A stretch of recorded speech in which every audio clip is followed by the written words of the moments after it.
Hello guys, for today's video, naisipan nga nitong mga friend ko na mamingwit dahil matagal na namin gustong mamingwit pero dahil palaging pagod sa work ay hindi matuloy-tuloy. Alas 2 nga ng hapon nang mag-out kami sa trabaho at natulog muna kami pagkatapos. Bandang mga 5:30 o mag-aalas 6 na ay nagsipaggising kami at biglaan ang kanilang pagyayaya na mangisda. Ito nga, tuwang-tuwa sila dahil finally ay natuloy din. Ito nga at walang tigil ang pagtawa ko dahil finally we're catching a fish na daw. Talaga namang grabe makatawa ang lola nyo.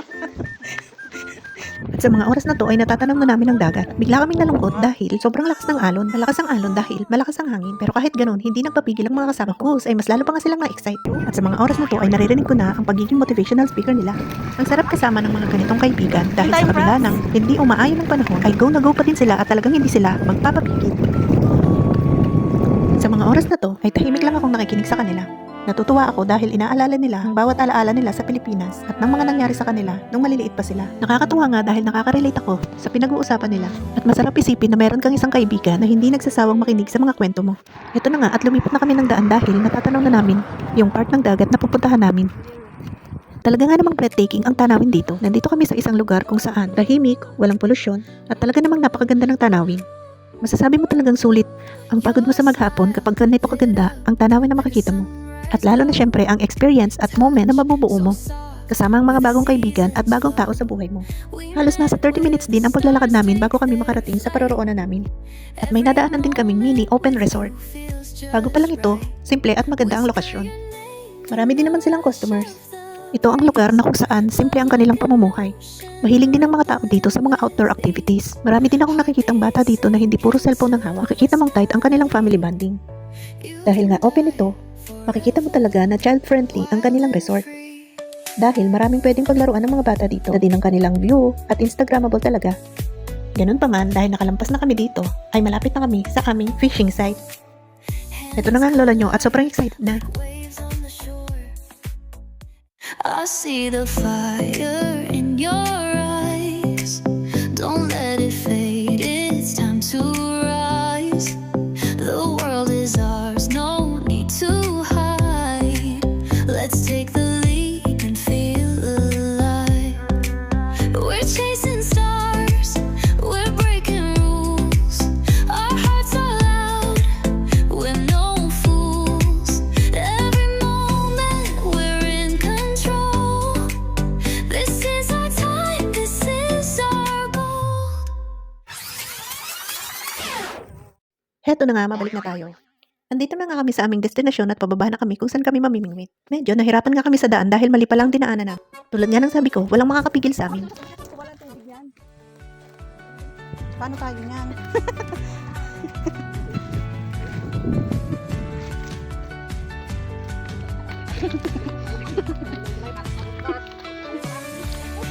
Ay, day off nyo? Day off nyo bukas? Napakataksil. Napakataksil nyo naman kung day off. Da, may hawakan siya. Handa na tayo. Mabibidyo dito kung paano ako nalaglag.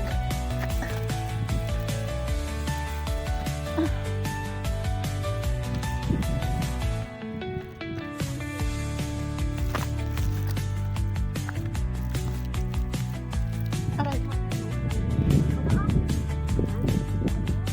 Palatik na. Diyan na tayo dumaan.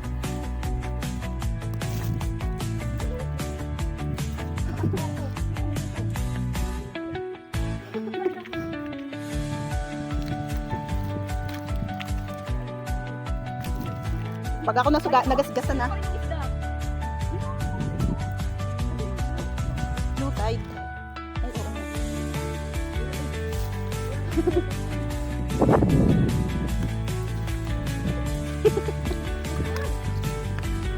Saan yung crabs?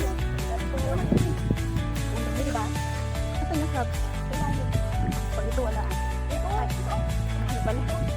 Maliliit. Iyo.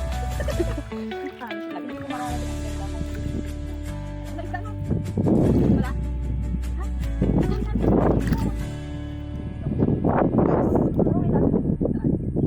Asan tayo niyan mangingisda? Ito na yon?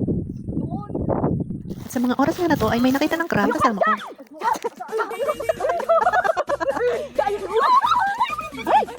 Ay, hawakan mo. mo to, hawakan mo to.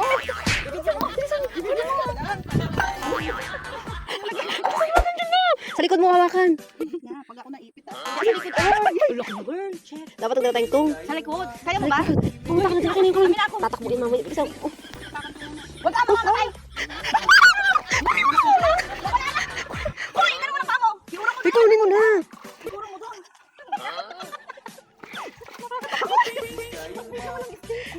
Ay, wala na. Kasi sabi ko sa'yo, baba mo na yung ano mo eh. Akin na. Tumayo na. Asa na? Ay,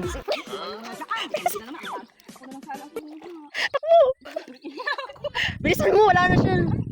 At sa mga oras na to ay sobrang nalungkot nga kami dahil ulam na nga nakawala pa. Ah, wala na. Nabigo man kami na mahuli si Crab ay hindi naman kami nabigo sa paggawa ng hindi malilimutang karanasan kasama ang aking mga bagong kaibigan. At sa araw na to ay marami akong natutunan tulad ng mga bagay na hindi mo malalaman kung hindi mo susubukan. Mabigo ka man, magbibigay ito sa iyo ng magandang karanasan na hindi mo makakalimutan panahon man ang lumipas. At kahit gaano man kahirap, sumabay ka lang sa agos ng buhay. Nahirapan ka man, huwag na huwag kang mawala ng pag-asa dahil hindi ka nag-iisa. May mga taong nakapaligid sa iyo. Maliban sa pamilya, ay meron kang mga kaibigan na handang dumamay at handang makinig sa'yo. Sobrang na-enjoy ko nga ang araw na ito. In short, wala rin kaming nahuling isda. Sobrang saya pa rin namin pauwi. Sana'y nagustuhan nyo itong aking munting video. Kita-kits ulit tayo sa susunod na adventure. Bye!